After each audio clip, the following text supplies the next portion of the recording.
know, the one argument, and I understand the argument very clearly on the hesitancy of the Federal Reserve not to give out too much information too early, with the idea that it might be proprietary, it might set the stage for concerns in the market.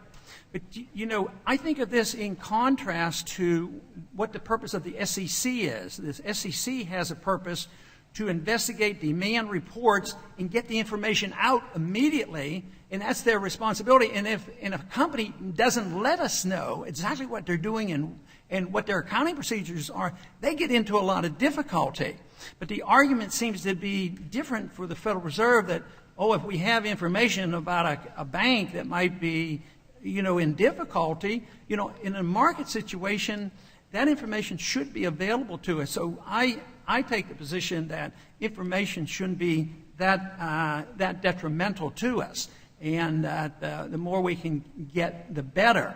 And I am hopeful that today we will be able to ask some pertinent questions to get more information, that members can follow up with more questions later on, and that there will be more transparency without ever injuring anybody. That certainly would be my goal. So I would like now to yield 5 minutes to Mr. Clay. Thank you, Mr. Chairman, and thank you so much for holding this hearing to examine information disclosed by the Federal Reserve in compliance with the Dodd-Frank Wall Street Reform and Consumer Protection Act and the Freedom of Information Act. Also, I want to thank the witnesses for appearing today. Due to the U.S. financial crisis, the Congress passed the Dodd-Frank Wall Street Reform and Consumer Protection Act of 2010. This legislation was crafted as a response to the financial crisis, which has cost nearly 10 million American jobs and over $10 trillion in household wealth. Nearly 4 million families have lost their homes to foreclosure, and an additional 4.5 million have slipped into the foreclosure process or are seriously behind on their mortgage payment. According to the Financial Crisis Inquiry report, a combination of excessive borrowing, risky investments, and the lack of transparency put the financial system on a collision course of self-destruction.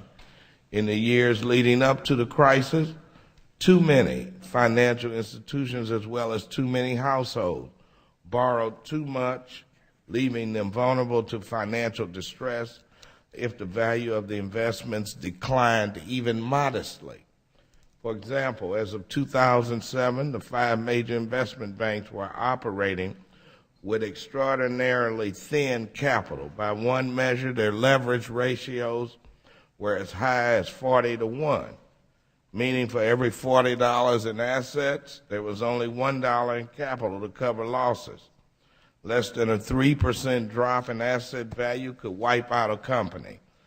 Leverage was often hidden in off-balance sheet entities and derivatives positions and through window dressing of financial reports available to the investing public.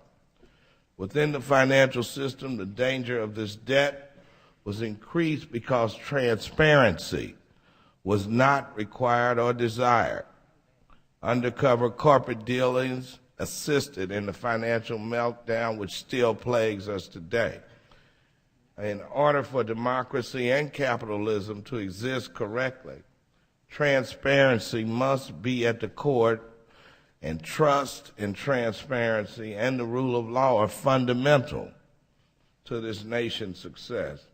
And business depends in some way on trust. A trusted business produces good products, and a trusted business will deliver good services. Democracy depends in some way on trust. Transparency